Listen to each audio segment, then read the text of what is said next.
I wanted to mention Hong Kong Phooey. You know who the actor was that did that? Scatman Crothers?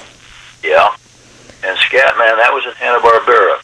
I left Hanna-Barbera, started my own studio. Marvel put me into a deal where I was directing pretty much all of the Hasbro-connected Marvel shows, G.I. Joe, Transformers, and so on. And we had this one character, and somebody suggested, I don't think it was my idea, but somebody suggested that we get Scatman in and read for that. Everybody loved it. Scatman did, I don't know how many shows. He became ill and passed away. Yeah. I went to his funeral with his agent. I remember what a sweet man he was to work with.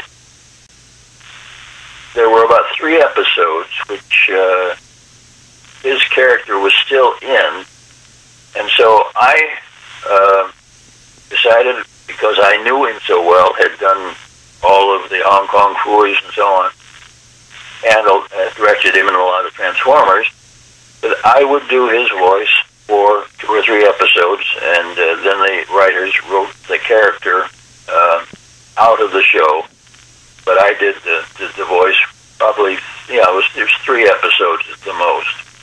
I could kind of copy him. He had a soft voice, sort of like that. Yeah, Wally, let's do it this way, okay? All right. And nobody ever seemed to recognize the fact that I had done the voice.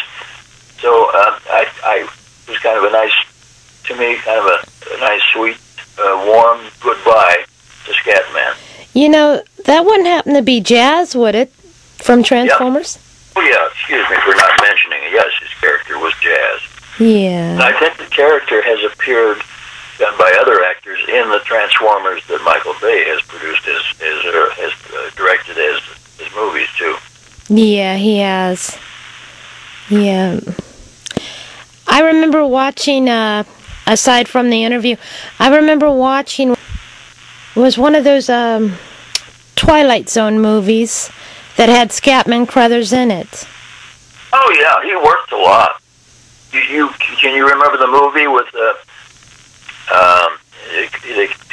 occurs in an old ski lodge. A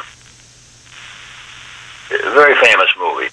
He's a maintenance man or a caretaker of this ski lodge during the off season.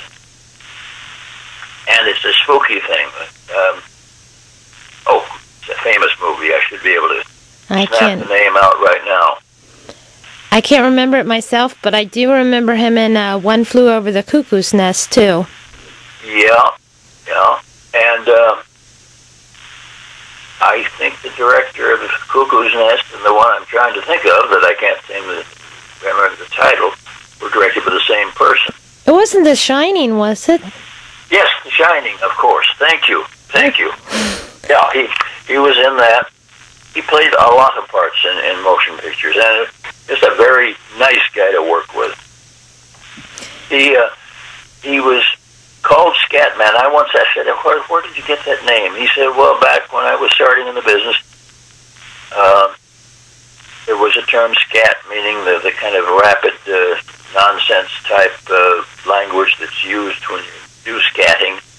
So they started calling me Scatman, and he got it from some radio station manager who started calling him Scatman.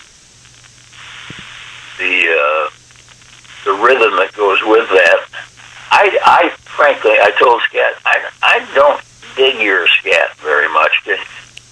It wasn't his scat, but his joke telling was sometimes a little bit off. Jokes have a rhythm. They go da da da da da da pop, or where they go pop pop pop pop pop pop pop. There is a rhythm, almost like music in jokes. And if Scat was having trouble with what I felt was the right rhythm, he'd say, let's just do it as a kind of a rhythm thing. You do that, what you just did there. You go boop ba doop ba doop, and I'll get it from that. So I'd say, okay, this next joke is such and such, but these aren't the words, but here's the rhythm. And he'd say, I understand what you're saying. Yeah, let's do that. All right, here we go. And so it was just fun to work with him, to kind of collaborate with jokes to work.